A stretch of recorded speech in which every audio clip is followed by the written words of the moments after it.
Autrefois, une race de chasseurs exceptionnels, les Baya, chassaient le python d'une façon tout aussi extraordinaire, en employant un appât humain. Il arrive que les hommes de Mbao aient eux aussi recours à cette technique. Naina, le chef pisteur, va introduire une jambe dans le terrier et la fera avaler volontairement par le python.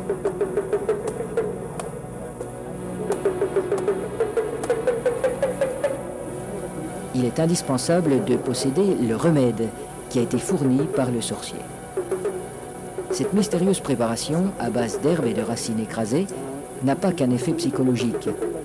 Elle a le pouvoir d'attirer le serpent tout en protégeant la jambe du pisteur. Le remède agit encore comme un lubrifiant. En imprégnant un tissu qui entoure la jambe, il facilite sa pénétration dans la gueule du reptile.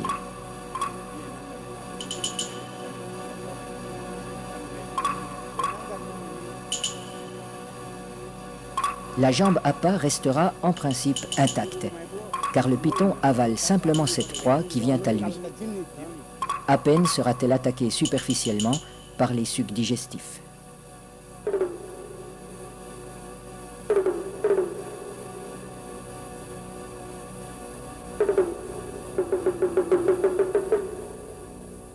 Cette chasse n'est pas sans risque.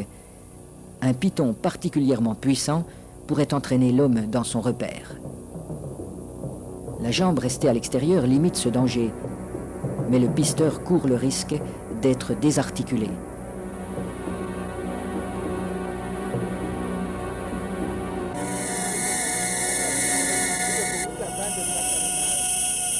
Pour rendre l'attente moins pénible, mais aussi faciliter le glissement des corps de l'homme et de l'animal, on place des feuilles fraîches sous le pisteur.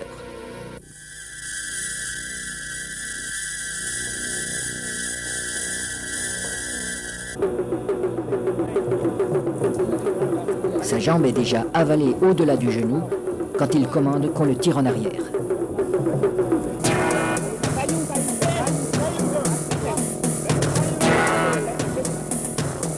Refusant de laisser échapper sa proie, le python apparaît. Les aides tirent de façon irrégulière. Il secoue le python pour l'empêcher de trouver un point d'appui. Le pisteur relève son pied à angle droit pour ferrer le serpent, à la manière d'un hameçon. L'animal se sent piégé, mais il ne peut plus lâcher la jambe. Le python est maintenu allongé. Il faut éviter qu'il ne s'enroule. Cette position lui enlève une grande part de sa force. Pour dégager sa jambe, Naina déchire la gueule du python au couteau.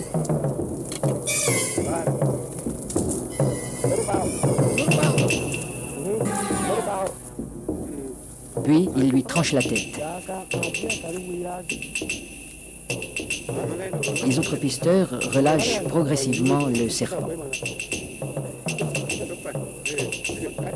Dans un premier temps, le corps décapité reste inerte. Puis apparaissent des ondulations nerveuses de plus en plus puissantes.